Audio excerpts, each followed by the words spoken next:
মেয়েটি খেলনার পুতুলের স্তূপের মধ্যে লুকিয়ে নিজেকে পুতুলের মতো সাজিয়ে রাখল। সে একদম শব্দ করার সাহস পেল না, কারণ তার সামনে এক ভয়ঙ্কর লোক ঘোরাফেরা করছিল। সৌভাগ্যবশত লোকটি প্রথমে তাকে লক্ষ্য করল না, বরং পাশে থাকা একটি পুতুল তুলে নিল। এতে মেয়েটি সাময়িকভাবে বেঁচে গেল। লোকটি পুতুলটিকে কোলে নিয়ে তার হাত জোর করে বাঁকিয়ে দিল, তারপর আগুন জ্বালিয়ে সেটিকে পুড়িয়ে দিতে লাগল। সামনে এমন দৃশ্য দেখে মেয়েটি আতঙ্কে কেঁপে উঠল। সে ভাবতে লাগল পরের শিকার হয়তো সেই হবে। ঠিক তখনই লোকটির চোখ পড়ল তার দিকে। সে এগিয়ে এসে মেয়েটিকে ধরে মাটিতে ছুঁড়ে ফেলল, তারপর আগের পুতুলের মতোই তাকে কোলে তুলে নিল।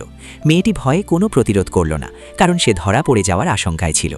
লোকটি আগুন ধরাতে যেতেই মেয়েটি আর উপায় না দেখে মাথার চুলে গোজা স্টিলের পিন বের করে লোকটির গলায় সজোরে ফুটিয়ে দিল।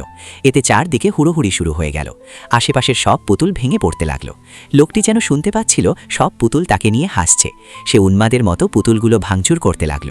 এই সুযোগে মেয়েটি হামাগুড়ি দিয়ে দরজার বাইরে বেরিয়ে এসে বাইরে থেকে দরজা বন্ধ করে দিল। এরপর সে তার বন্দি বান্ধবীকেও উদ্ধার করল। দুজন যখন পালানোর প্রস্তুতি নিচ্ছিল, তখনই লোকটির স্ত্রী সামনে এসে পড়ল।